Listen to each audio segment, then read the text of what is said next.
Hi friends, welcome back to உணவு தோழி. இன்றைக்கி நம்ம உணவு தோழியில் சாம்பார் பொடி எப்படி ரெடி பண்ணுறோன்னு சொல்லிட்டோம். அந்த சாம்பார் பொடியை வச்சு ஒரு சுவையான சூப்பரான சாம்பார் ரெசிபி பற்றி தான் உங்ககிட்ட ஷேர் பண்ண வந்திருக்கேன். நம்ம உணவு தோழியில் சாம்பார் பொடி ரெடி பண்ணுறதுக்கு வத்தல், மிளகு, மல்லி, ஜீரகம், பெருங்காயம், கடலைப்பருப்பு, துவரம்பருப்பு, கருவேப்பிலை, கொஞ்சமாக அரிசி, வெந்தயம், மஞ்சள் இது எல்லாத்தையுமே நல்லா வெயிலில் காய வச்சுடுவோங்க. இந்த மாதிரி மொட்டை மாடியில் ஒரு துணியை விரித்து அதில் நல்லா காய வச்சுடுவோம். ஸோ நல்லா காஞ்சதுன்னு வச்சுக்கோங்களேன். ஈவினிங் போய் பார்த்தோன்னா இந்த மாதிரி நல்ல ஒரு சலசலன்னு ஒரு சத்தத்தோட இந்த வத்தல் உடைச்சா உடைக்க வரணும். அந்தளவுக்கு நல்லா காய வச்சுருவோம். ஸோ இப்போ பார்த்திங்களா அந்த உடச்சி தெரிக்குது இல்லையா? ஸோ அந்தளவுக்கு நல்லா காய வச்சுருவோம். இந்த காய வச்ச வத்தல், மிளகு, ஜீரகம் இது எல்லாத்தையுமே ஒரு பாத்திரத்தில் தட்டி ரைஸ் மில்லில் கொண்டு போய் அரைச்சிட்டு வந்து நம்ம சாம்பார் பொடி ரெடி ஆகிடுச்சுங்க. பொதுவாக சாம்பார்னாலே நிறைய சாம்பார் இருக்குது. டிஃபன் சாம்பார், முள்ளங்கி சாம்பார், முருங்கைக்காய் சாம்பார், வெண்டைக்காய் சாம்பார் அப்படின்னு சொல்லிட்டு. ஆனால் நான் எப்போவுமே எப்படி செய்வேன்னா நிறைய காய்கள் போட்டு செய்வேன். இப்போ நம்ம டிலே பண்ணாமல் உணவு தோழி சாம்பார் பொடியை வச்சு ஒரு அட்டகாசமான சாம்பார் ரெசிபி பார்த்துலாம் வாங்க.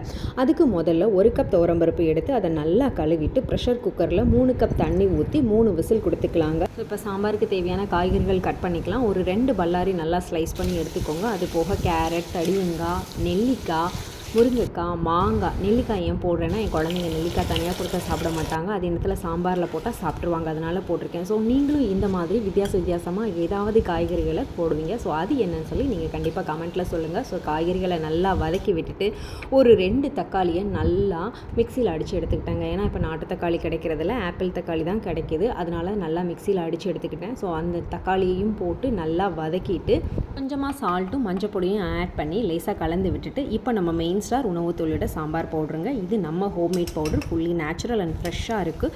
ஸோ 2 டேபிள் ஸ்பூன் போடுங்க. ஸ்மெல்லில் பாருங்களேன்.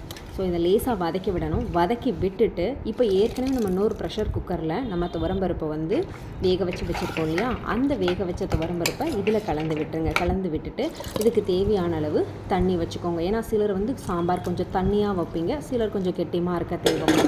ஸோ அதுக்கு தகுந்த மாதிரி தண்ணி எடுத்துக்கோங்க. தண்ணி ஊற்றிட்டு இப்போ நீங்கள் ப்ரெஷர் குக்கரை லாக் பண்ணி ஏற்கனவே துவரம்பருப்பு காய்கறிகள் எல்லாமே வெந்திருக்கிறதுனால ஒரு 5 மினிட்ஸ் சிம்லேயே வச்சு நீங்கள் இறக்குனீங்கன்னா சாம்பார் ரெடி ஆகிடுச்சு.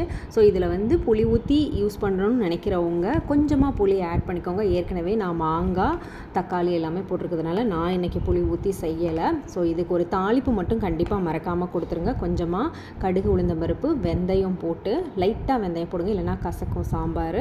போட்டு கொஞ்சமாக வெங்காயம், கருவேப்பிலை போட்டு ஒரு தாளிப்பு மட்டும் கொடுத்துட்டா சாம்பார் ரெடி. இந்த சாம்பார் ரைஸ் கூடனாலும் சரி, இட்லி தோசை கூடனாலும் சரி ஒரு சூப்பர் காம்போவாக இருக்கும். ஸோ ட்ரை பண்ணிவிட்டு கமெண்ட்டில் உங்கள் ஃபீட்பேக்கை ஷேர் பண்ணுங்கள். சாம்பார் இன்னும் அட்டகாசமாக இருக்க ஒரே ஒரு சின்ன டிப்ஸ், நம்ம வீட்டில் பாசிப்பருப்பு இருக்கும் இல்லையா? ஸோ கொஞ்சமாக பாசிப்பருப்பை வறுத்து அதையும் இந்த சாம்பார் கூட சேர்த்திங்கன்னா இன்னும் மணமாகவும் டேஸ்ட் கூடுதலாகவும் இருக்கும். இந்த வீடியோ உங்களுக்கு பிடிச்சிருந்ததுன்னா உணவு தோழி பேஜை சப்ஸ்கிரைப் பண்ணுங்கள், இன்ஸ்டாவில் ஃபாலோ பண்ணுங்கள், உங்கள் ஃப்ரெண்ட்ஸ் அண்ட் ஃபேமிலி மெம்பர்ஸ்க்கு ஷேர் பண்ணுங்கள். மீண்டும் ஒரு வீடியோடு சந்திக்கிறேன். அதுவரை ஸ்டே டியூன்.